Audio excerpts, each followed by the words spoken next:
We can go ahead and get this dedication and ribbon cutting done this afternoon.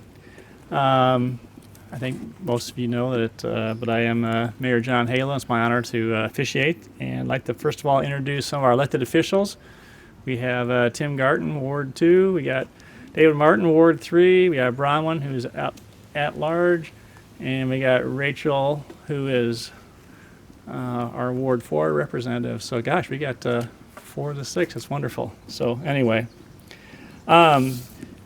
this bridge provides an important trail connection between and among West Ames neighborhoods and the Iowa State campus. The previous wood bridge across Clear Creek was destroyed in a flood event in June of 2018, and the connection was lost. The new bridge establishes this important trail connection. The bridge is 10 feet wide, 70 foot long, and is able to handle multiple pedestrians and bicyclists at one time, as well as service vehicles. And the bridge has been also engineered to withstand the force of water if it ever becomes inundated once again. And just a couple of other side notes is that this is the third ribbon cutting dedication in the last couple of weeks around Ames. And it's just exciting to finally be out, cutting ribbons. We had a Lowhead Dam. We had the Homewood Golf Clubhouse. Now we have this, and I trust that the public sees the commitment that the council, staff, and the community has to enhancing our facilities, and this is just another fantastic example. And I know it took a little longer than we all wanted to, but I think there were some issues with some of our funding sources. But it's done and ready to be used, and we are excited about that. So, and I am every time that I introduced Sarah Cady, the Parks and Recreation Commission chairperson, she always reminds me about, hey, there's boards and commissions you can serve on. So Sarah, if you would want to do the honors again too, because that's an important piece, and we just really appreciate the fact that your commission has been extremely busy and forward-thinking, and we're looking forward to seeing a lot more projects coming down the pipe. So with that, Sarah Cady, Parks and Recreation Commission chairperson. Sarah? Thanks, Mayor Halo. All right. Well, it's great to be here today at this ribbon cutting, and I know Joshua, our park superintendent, is super pleased that this project is done, so I can stop asking about it at the end of literally every Parks Commission meeting for the last couple of years. So my name is Sarah. I am currently the chair of the Parks and Recreation Commission. A little about me, I moved into this neighborhood right after the bridge washed out. I remember we have a parks tour. The Parks Commission has a parks tour every June at our June meeting, and I remember touring a very soggy Munn Woods with Joshua. We were looking at the areas where the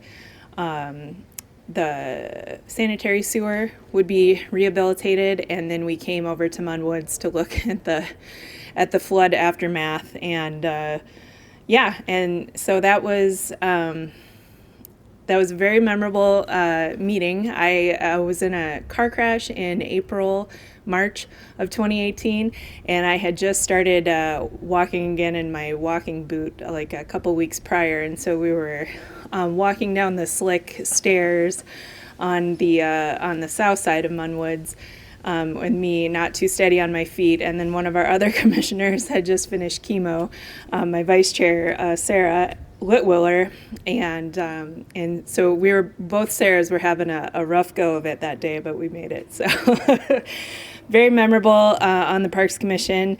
I have been on the Parks Commission for 3 years now, 3, 4, I don't remember, 3. March of 2017, I don't know, 4 there. So I was a math major. And it's just been a lot of fun. It's been a very productive time in the city. We've had a lot of projects. There were some huge projects underway when I joined the commission, such as the Miracle Field and Inclusive Playground, and that has finally opened, and I was there last weekend with my niece, and it's just such a wonderful addition to the city. And I have been at the 3 ribbon cuttings this spring, and I think we had another 3 last fall, dedicating various facilities and monuments in our park system. And as Mayor Halo said, I would encourage anyone here today or watching at home to look at the open boards and commissions. It's a great way to get more involved in city governance, especially if you're not necessarily wanting to run a campaign, which I did not. So it's just a great way to get involved, a great way to listen to community members. This park is one of the parks that has a really active Friends group, the Friends of Emma McCarthy Lee Park, also Friends of Ada Hayden, and we have a Friends of Brookside Park now, and those individuals are just really motivated to make sure the parks are in their best condition and give feedback to both commission and council about ideas they have for projects or improvements. So thank you all today. I'm really glad this project is done, not only because it's in my neighborhood, but because this is a beautiful part of Ames, and I'm glad that we have a longer trail to walk or bike on and really enjoy nature. So thank you.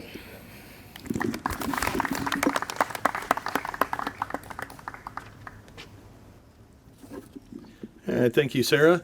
My name is Keith Abraham, Parks and Recreation Director for the City of Ames.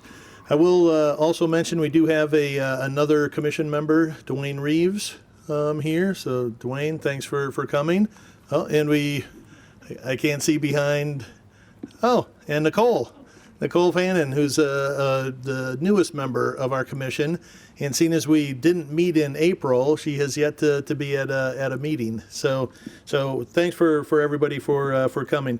Like it's already been touched on, this project has taken a while, and but what I want to do is just want to give some thanks to everybody involved. So first off, to the mayor and the city council for continually supporting all of our projects and really improving the quality of life through the park system, through the trail system, all the different amenities that we have going on, and we have, I think, we're planning maybe another 5 or 6 ribbon cuttings throughout the rest of this summer and into the fall. So a lot of projects going on, a lot of things that are happening. So thank you to the mayor and to the city council. Also thanks to the Parks and Recreation Commission for their continued support and vision on what needs to be done. And also with some of the projects that Sarah had mentioned, sometimes we do have projects that there are competing interests. People are on different sides of an issue, and they have to make some tough recommendations to city council. And it's not always easy, but they do listen to the public and give staff a lot of support. From the staff side, a lot of thanks, again, to the city manager's office for their support with all of the projects that we have. On this particular project, I really want to say thank you to Joshua Thompson, our Parks and Facilities Superintendent. Joshua's over here, and he really spent a lot of time working with FEMA. It was, we thought we had it, and then we didn't have it, and then we thought we had it, and then we didn't have it, and so it was a lot of back and forth, but Joshua really did a great job navigating that funding request with FEMA, getting all the paperwork, the forms submitted, and so on, and also working with the designer and the contractor. I also want to say thank you to Public Works. The path from the parking lot to the bridge that was installed by Public Works. So I want to thank them. And also as part of the permitting process, which was with the Iowa DNR and also the Army Corps of Engineers, we did sit down and have conversation with the planning department, and they helped us figure out what we needed, as well as with WHKS. Derek is here from WHKS. Did the design for the bridge, and really easy to work with. Really appreciate what he did. The prior bridge was only about 35, 40 feet long. This one was 70. It's up higher than the last one. Like the mayor said, should really help with any high water again that we have. Henkel Construction, they're the ones that actually they were the contractor for the project. And the last thanks that I want to give out is to all the residents, all the individuals who live in the neighborhood that use this as a connection. If you live over on this side of the creek, to get to the park, if you live over on that side, to be able to get to the university and to other parts of the community. So really thank you to everybody for their patience, because it did take a little while. The bridge itself, we did get about $50,000 from FEMA. The total project was about $240,000. The difference was made up to the funding through our CIP, which is the capital improvement plan. Just one of the things is if you haven't walked across this bridge, the wood itself is called ipe. And ipe is it's also kind of a term called steel wood, because it's very heavy, it's very strong, and will last for a long time. So that's something there as well.